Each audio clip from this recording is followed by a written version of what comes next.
Hello and welcome to the Cultured Bumpkin. My internet in the middle of the day is not quite as good sometimes, so I don't know. I may have to redo this one if it blanks out on me, but we're going to give it the old college try. Speaking of college, Mississippi State is in the regional this week up in Charlottesville, Virginia, and yeah, I like college baseball. So here is Chapter 18 of Persuasion by Jane Austen in Southern. And if this is your first time, these will be, I'll pull the sound, edit it into an audiobook, and then the whole thing will be available on YouTube. Yeah. So, Chapter 18. It was the beginning of February, and Anne, having been a month in Bath, was growing very eager for news from Uppercross and Lyme. Oh, I know what I'm going to do. I'm just going to record it. All right, start over. Here we go. Chapter 18. It was the beginning of February, and Anne, having been a month in Bath, was growing very eager for news from Uppercross and Lyme. She wanted to hear much more than Mary had communicated. It was 3 weeks since she had heard at all. She only knew that Henrietta was at home again, and that Louisa, though considered to be recovering fast, was still in Lyme. And she was thinking of them all very intently one evening when a thicker letter than usual from Mary was delivered to her, and to quicken the pleasure and surprise with Admiral and Mrs. Croft's compliments. The Crofts must be in Bath, a circumstance to interest her. They were people whom her heart turned to very naturally. "What is this?" cried Sir Walter. "The Crofts have arrived in Bath? The Crofts who rent Kellynch? What have they brought you?" "A letter from Uppercross Cottage, sir." "Oh, those letters are inconvenient passports. They secure an introduction. I should have visited Admiral Croft, however, at any rate. I know what is due to my tenant." Anne could listen no longer. She could not even have told how the poor Admiral's complexion escaped. Her letter engrossed her. It had begun several days back. February 1st. My dear Anne, I make no apology for my silence because I know how little people think of letters in such a place as Bath. You must be a great deal too happy to care for Uppercross, which, as you well know, affords little to write about. We've had a very dull Christmas. Mr. and Mrs. Musgrove have not had one dinner party all the holidays. I do not reckon the haters as anybody. The holidays, however, are over at last. I believe no children ever had such long ones. I'm sure I had not. The house was cleared yesterday, except of the little Harvilles, but you'll be surprised to hear that they have never gone home. Mrs. Harville must be an odd mother to part with them so long. I do not understand it. They are not at all nice children, in my opinion. But Mrs. Musgrove seems to like them quite well, if not better than her grandchildren. What dreadful weather we've had! It may not be felt in Bath with your nice pavements, but in the country it is of some consequence. I've not had a creature call on me since the second week in January, except Charles Hayter, who had been calling much oftener than was welcome. Between ourselves, I think it a great pity Henrietta did not remain at Lyme as long as Louisa. It would have kept her a little out of his way. The carriage is gone today to bring Louisa and the Harvilles tomorrow. We are not asked to dine with them, however, till the day after. Mrs. Musgrove is so afraid of her being fatigued by the journey, which is not very likely, considering the care that'll be taken of her, and it would be much more convenient to me to dine there tomorrow. I'm glad you find Mr. Elliot so agreeable, and wish I could be acquainted with him too, but I have my usual luck. I'm always out of the way when anything desirable is going on. Always the last of my family to be noticed. What an immense time Mrs. Clay has been staying with Elizabeth. Does she ever mean to go away?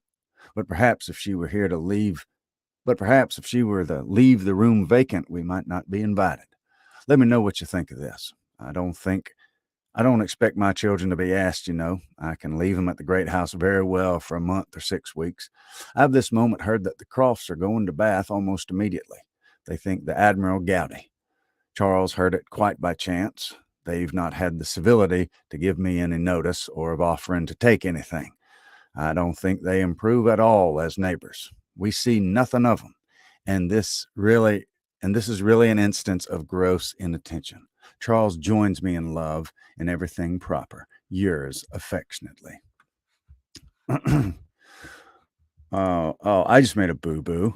Okay, so I gotta redo that whole letter because I'll tell you why. I thought that was Mr. Croft reading. It was not Mr. Croft. It was Mary. And that sounds like Mary. Now, once I got to the end, I was like, wait, that doesn't even sound like his writing. And then it was Mary, who's always whining about something. So I got to redo that in a girl's voice. All right, let's try that again. Back to the top. February 1st. My dear Anne, I make no apology for my silence because I know how little people think of letters in such a place as Bath. You must be a great deal too happy to care for Uppercross, which, as you well know, affords little to write about. We've had a very dull Christmas. Mr. and Mrs. Musgrove have not had one dinner party all the holidays. I don't reckon the haters as anybody. The holidays, however, are over at last. I believe no children ever had such long ones. I'm sure I had not. The house was cleared yesterday, except of the little Harvilles, but you'll be surprised to hear that they've never gone home. Mrs. Harville must be an odd mother to part with them so long. I don't understand it. They're not at all nice children, in my opinion, but Mrs. Musgrove seems to like them quite as well, if not better, than her grandchildren. What dreadful weather we've had! It may not be felt in Bath with your nice pavements, but in the country it's of some consequence. I've not had a creature call on me since the second week in January, except Charles Hayter, who had been calling much oftener than was welcome. Between ourselves, I think it a great pity Henrietta did not remain at Lyme as long as Louisa. It would have kept her a little out of his way. The carriage is gone today to bring Louisa and the Harvilles tomorrow. We're not asked to dine with them, however, till the day after. Mrs. Musgrove's so afraid of her being fatigued by the journey, which is not very likely, considering the care that'll be taken of her, and it will be much more convenient to me to dine there tomorrow. I'm glad you find Mr. Elliot so agreeable, and I wish I could be acquainted with him too, but I have my usual luck. I'm always out of the way when anything desirable is going on, always the last of my family to be noticed. What an immense time Mrs. Clay has been staying with Elizabeth. Does she never mean to go away? But perhaps if she were to leave the room vacant, we might not be invited. Let me know what you think of this. I don't expect my children to be asked, you know. I can leave them at the great house very well for a month or 6 weeks. I have this moment heard that the Crofts are coming to Bath almost immediately. They think the Admiral's gouty. Charles heard it by chance, but they've not had the civility to give me any notice or of offering to take anything. I don't think they improve at all as neighbors. We see nothing of them, and this is really an instance of gross inattention. Charles joins me in love and everything proper. Yours affectionately, Mary.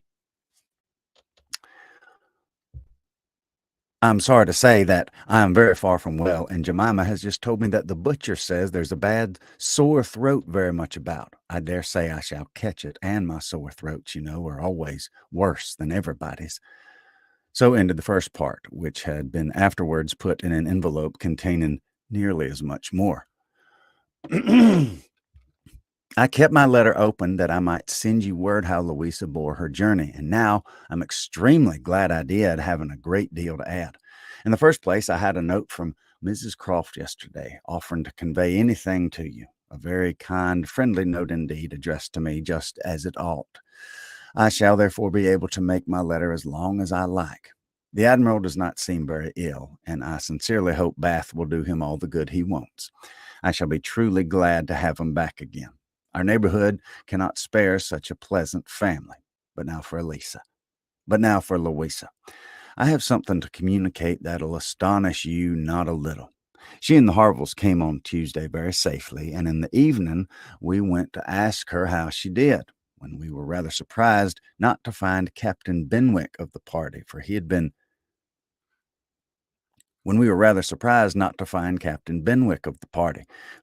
invited as well as the Harvilles. And what do you think was the reason?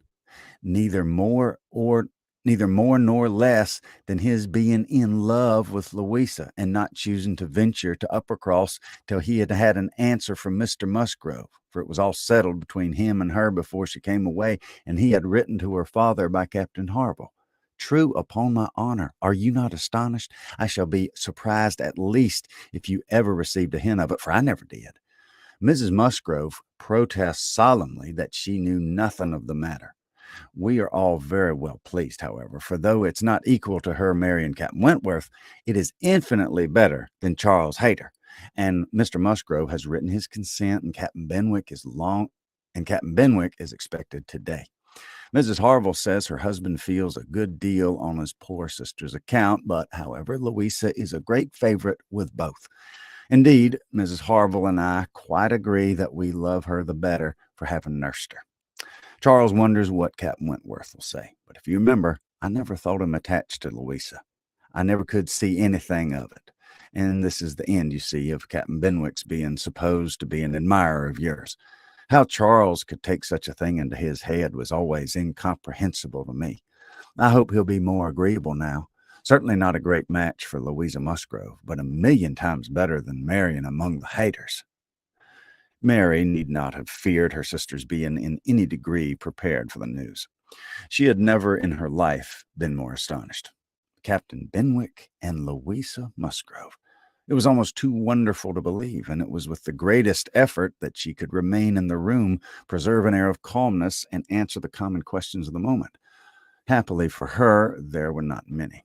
Sir Walter wanted to know whether the Crofts traveled with 4 horses, and whether they were likely to be situated in such a part of Bath as might suit Miss Elliot and himself to visit, but had little curiosity beyond. "How's Mary?" said Elizabeth, and without waiting for an answer. "And pray what brings the Crofts to Bath?" "They come on the Admiral's account. He's thought to be gouty." "Gout and decrepitude," said Sir Walter. Poor old gentleman." "Have they any acquaintance here?" asked Elizabeth. "I don't know. I can hardly suppose that at Admiral Croft's time of life and in his profession he should not have many acquaintances in such a place as this." "I suspect," said Sir Walter coolly, "that Admiral Croft will be best known in Bath as the renter of Kellynch Hall. Elizabeth, may we venture to present him and his wife in Laura Place?" "Oh, no, I think not. Situated as we are with Lady Dalrymple, cousins, we ought to be very careful not to embarrass her with the acquaintance she might not approve of. If we were not related, it would not signify, but as cousins, she would feel scrupulous as to any proposal of ours. We better leave the Crofts to find their own level. There are several odd-looking men walking about here who, I'm told, are sailors. The Crofts will associate with them." This was Sir Walter and Elizabeth's share of interest in the letter, and Mrs. Clay had paid her tribute of more decent attention in an inquiry after Mrs. Charles Musgrove and her fine little boys, and was at liberty. In her own room, she tried to comprehend it. Well might Charles wonder how Captain Wentworth would feel. Perhaps he had quitted the field, had given Louisa up, had ceased to love, had found he did not love her. She could not endure the idea of treachery or levity or anything akin to ill usage between him and his friend. She could not endure that such a friendship of theirs should be severed unfairly. Captain Benwick and Louisa Musgrove. The high-spirited, joyous-talking Louisa Musgrove and the dejected, thinking, feeling, reading Captain Benwick seemed, each of them, everything that would not suit the other. Their minds most dissimilar. Where could have been the attraction? The answer soon presented itself. It had been in situation. They had been thrown together several weeks. They had been living in the same small family party since Henrietta's coming away. They must have been dependent almost entirely on each other, and Louisa, just recovering from illness, had been in an interesting state, and Captain Benwick was not inconsolable. That was a point which Anne had not been able to avoid suspecting before, and instead of drawing the same conclusion as Mary from the present course of events, they served only to confirm the idea of his having felt some dawning of tenderness toward herself. She did not mean, however, to derive much more from it to gratify her vanity than Mary might have allowed. She was persuaded that any tolerably pleasing young woman who had listened and seemed to feel for him would have received the same compliment. He had an affectionate heart. He must love somebody. All right, we're getting on toward the end. Let's see where. Okay.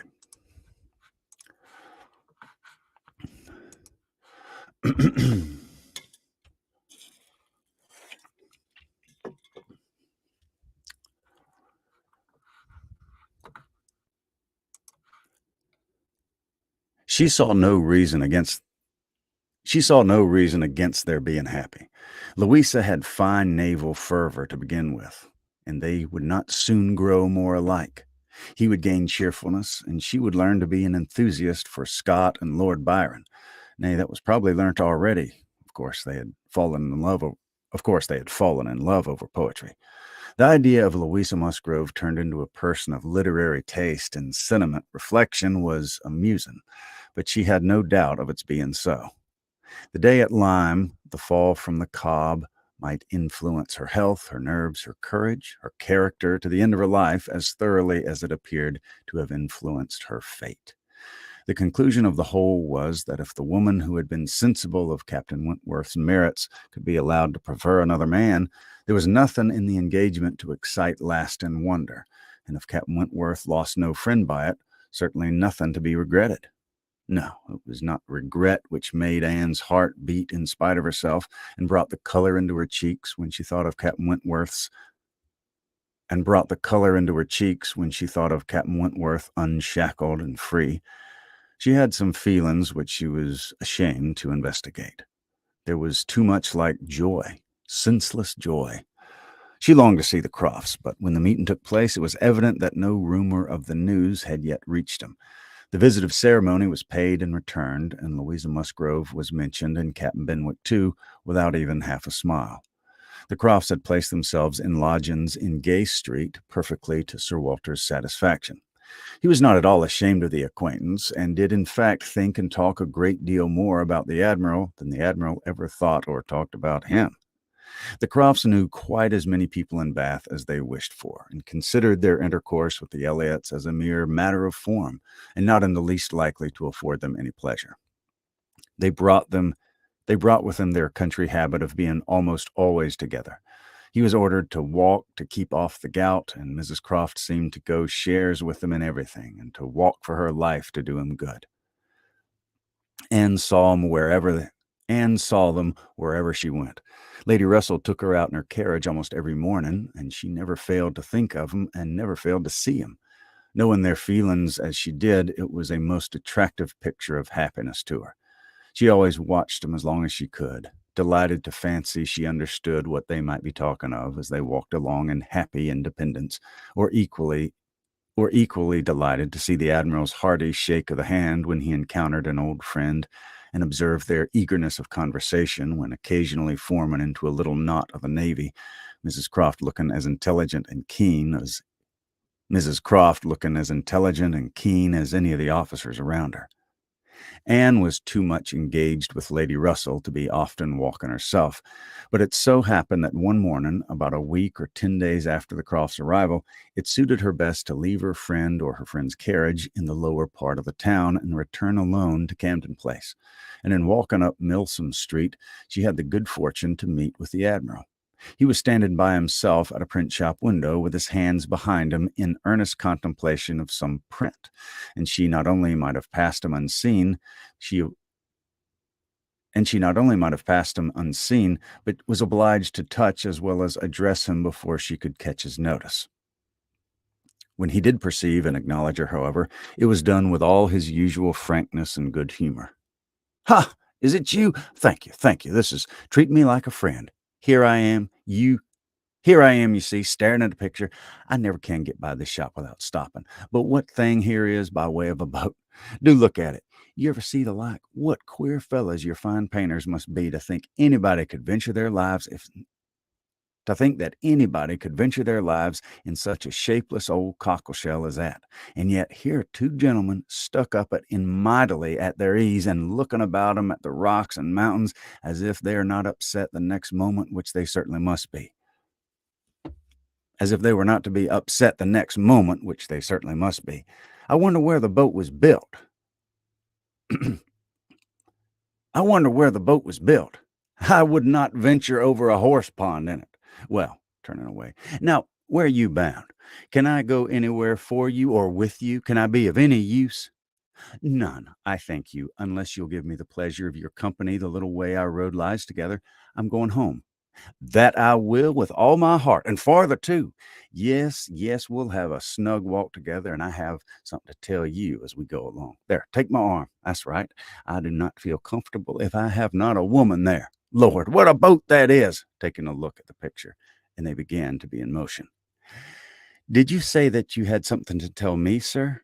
Yes, I have presently. But here comes a friend, Captain Brigden. I shall only say, how do you do, as we pass, however, I shall not stop.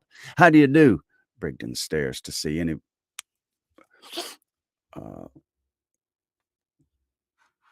I shall not stop. How do you do? Brigden stares to see anybody with me but my wife. She, poor soul, is tied by the leg. She has a blister on one of her heels as large as a 3-shilling piece. If you look across the street, you'll see Admiral Brand coming down and his brother, Shabby. You'll see Captain Brand coming down and his brother. Shabby fellows, both of them. I'm glad they're not on this side of the way. Sophie can't bear 'em. They played me a pitiful trick once, got away with some of my best men. I'll tell you the whole story another time. There comes old Sir Archibald Drew and his grandson. Look, he sees us. He kisses his hand to you. He takes you for my wife. The peace has come too soon for that. The peace has come too soon for that yunker. Poor old Sir Archibald. How do you like Bath, Miss Elliot? It suits us very well. We're always meeting we are always meeting with some old friend or other. The street's full of them every morning, sure to have plenty of chat. And then we get away from them all and shut ourselves in our lodgings and draw on our chairs, and we're snug as if we're at Kellynch. Or if we used to be even at North Yarmouth and Deal. We don't like our lodgings here the worse, I can tell you, for putting us in mind of those we first had at North Yarmouth. The wind blows through one of the cupboards just the same way. When they got on a little farther, Anne ventured to press again for what he had to communicate. She hoped, when clear of Milsom Street, to have her curiosity gratified, but she was still obliged to wait, for the Admiral had made up his mind not to begin till they had gained the greater space and quiet of Belmont. And as she was not really Mrs. Croft, she must let him have his own way. As soon as they were fairly ascending Belmont, he began. Well, now you shall hear something that'll surprise you. But first of all, you must tell me the name of the young lady I'm going to talk about. That young lady, you know, that we've all been so concerned for, the Miss Musgrove the Miss Musgrove that all this has been happening to. Her Christian name. I always forget her Christian name. Anne had been ashamed to appear to comprehend so soon as she really did. But now she could safely suggest the name of Louisa. Miss Louisa Musgrove. That's the name. I wish you ladies had not such a number of fine Christian names. I should never be out if they were all Sophies or something of that sort. Well, this Miss Louisa, we all thought, you know, was to marry Frederick. He was courting her week after week. The only wonder was what they could be waiting for till the business at Lyme came. Then, indeed, it was clear enough that they must wait till the brain was set to right. But even then, there was something odd in their way of going on. Instead of staying at Lyme, he went off to Plymouth, and then he went off to see Edward. When we came back from Minehead, he was gone down to Edward's, and there he's been ever since.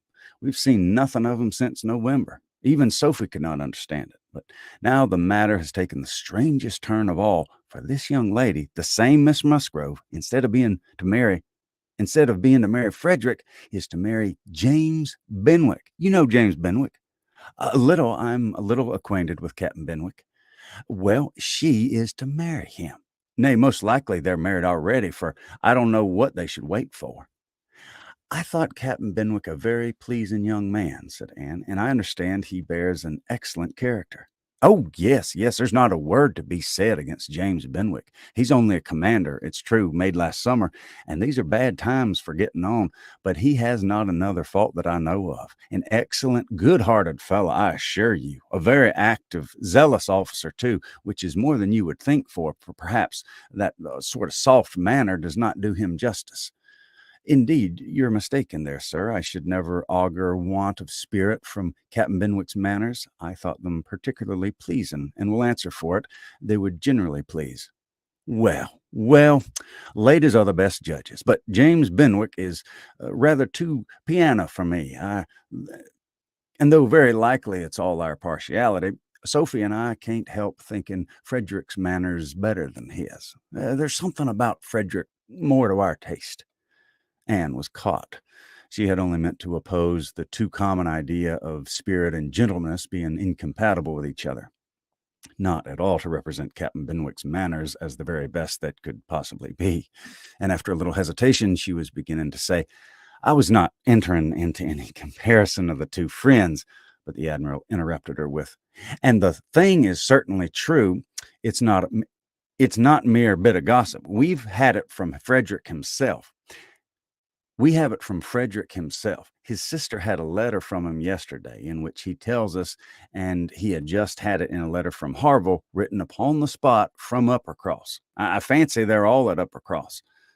This was an opportunity which Anne could not resist. She said, therefore, I hope, Admiral, I hope there's nothing in the style of Captain Wentworth's letter to make you and Mrs. Croft particularly uneasy. It did seem last autumn as if there were an attachment between him and Louisa Musgrove, but I hope it may be understood I have worn out on each side equally. But I hope it may be understood to have worn out on each side equally and without violence. I hope his letter does not breathe the spirit of an ill-used man. Oh, not at all, not at all. There's no oath or a murmur from beginning to end. Anne looked down to hide her smile. No, no, Frederick's not a man to whine and complain. He has too much spirit for that. If the girl likes another man better, it is very fit that she should have him. Well, certainly. But what I mean is that I hope there's nothing in Captain Wentworth's manner of writing to make you suppose he thinks himself ill-used by his friend, which might appear, without its being absolutely said. I should be very sorry that such a friendship has been subsisted between. I should be very sorry that such a friendship as had subs.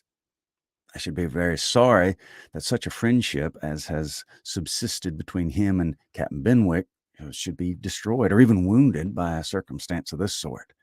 Yes, yes, I understand you, but there's nothing at all of that nature in the letter. He does not give the least fling at Benwick, does not so much as say, I wonder at, I have a reason of my own for wondering at. No, you would not guess from his way of writing that he ever thought of this Miss, what's her name? For himself. He very handsomely hopes they'll be happy together, and there is nothing very unforgiving in that, I think. And there's nothing very unforgiving in that, I think. Anne did not receive the perfect conviction which the Admiral meant to convey, but it would rather have been useless to but it would rather but it would have been useless to press the inquiry farther. She therefore satisfied herself with commonplace remarks or quiet attention, and the Admiral had it all his own way. Poor Frederick, said he at last. Now he must begin all over again with somebody else. I think we must get him to Bath. Sophie must write and beg him to come to Bath. Here are pretty girls enough, I'm sure. It would be of no use to go to Uppercross again, for that other Miss Musgrove, I find, is bespoke by her cousin, the young parson. Don't you think, Miss Elliot, we had better try to get him to Bath?